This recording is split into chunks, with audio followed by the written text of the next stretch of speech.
जब ब्रह्मा ने झूठ बोला तो क्या हुआ? एक ऐसा रहस्य जिसने पूरे ब्रह्मांड को हिला दिया।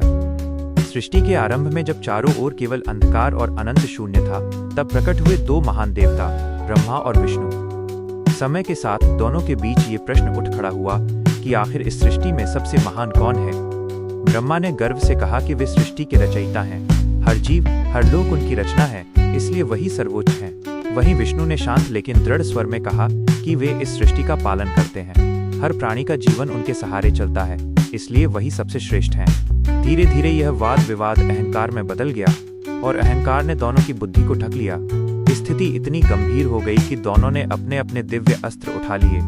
जैसे ही ब्रह्मास्त्र और पाशुपतास्त्र टकराए, पूरा ब्रह्मांड कांप उठा, दिशाएं डोलने लगी, देवता भयभीत हो उठे और ऐसा लगने लगा कि अब प्रलय निश्चित है। उसी क्षण उस भयंकर विनाश को रोकने के लिए अचानक उनके बीच एक विशाल अनंत अग्नि स्तंभ प्रकट हुआ, एक ऐसा ज्योतिर्लिंग जिसकी चमक करोड़ों सूर्यों से भी अधिक थी। वो स्तंभ इतना ऊंचा और गहरा था कि उसका न कोई आदि दिखाई देता था, न अंत। उस दिव्य दृश्य को देखकर दोनों देवता चकित रह गए और उनका क्रोध शांत हो गया। तब उन्होंने निर्णय लिया कि जो इस अग्नि स्तंभ का आदि या अंत खोज लेगा, वही सबसे महान माना जाएगा। यह तय होते ही विष्णु ने तुरंत वराह रूप धारण किया और पाताल की अथाह गहराइयों में उस स्तंभ का अंत खोजने के लिए निकल पड़े। वे लगातार नीचे जाते रहे, अंधकार, अग्नि, लावा और रहस्यमयी शक्तियों के बीच, लेकिन जितना वे नीचे जाते, स्तंभ उतना ही आगे बढ़ता जाता। दूसरी ओर ब्रह्मा ने हंस का रूप धारण किया और आकाश की अनंत ऊंचाइयों में उड़ चले। वे उड़ते रहे, तारों, नक्षत्रों और आकाशगंगाओं को पार करते गए, लेकिन उस स्तंभ का कोई अंत उन्हें भी दिखाई नहीं दिया। हजारों वर्षों तक दोनों अपनी अपनी दिशा में खोज करते रहे, थक गए, लेकिन सत्य यही था कि उस स्तंभ का कोई आदि या अंत नहीं था।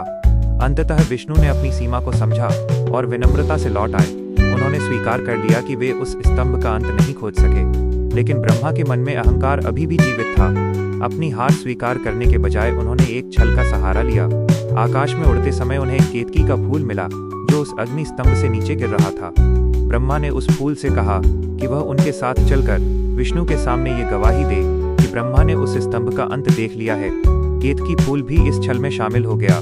जब दोनों वापस आए तो विष्णु ने सच्चाई के साथ अपनी असफलता स्वीकार कर ली, लेकिन ब्रह्मा ने गर्व से कहा कि उन्होंने स्तंभ का अंत देख लिया है और केतकी फूल को अपने साक्षी के रूप में प्रस्तुत किया।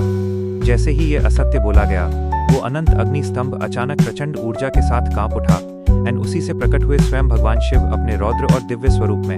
उनकी जटाओं से ऊर्जा प्रवाहित हो रही थी, उनकी तीसरी आंख अग्नि के समान जल रही थी और उनके प्रकट होते ही पूरा ब्रह्मांड थर्रा उठा। महादेव ने क्रोधित स्वर में कहा कि असत्य और अहंकार का इस सृष्टि में कोई स्थान नहीं है। उन्होंने ब्रह्मा के झूठ को तुरंत पहचान लिया और उन्हें दंड दिया कि उनकी पूजा संसार में नहीं होगी। साथ ही केतकी फूल को भी श्राप दिया कि वह कभी उनकी पूजा में अर्पित नहीं किया जाएगा।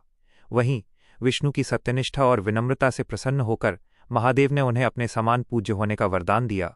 इस प्रकार उस दिन यह सत्य स्थापित हो गया कि चाहे कोई कितना भी शक्तिशाली क्यों न हो, अहंकार और झूठ का अंत निश्चित है और सत्य ही सर्वोपरि है।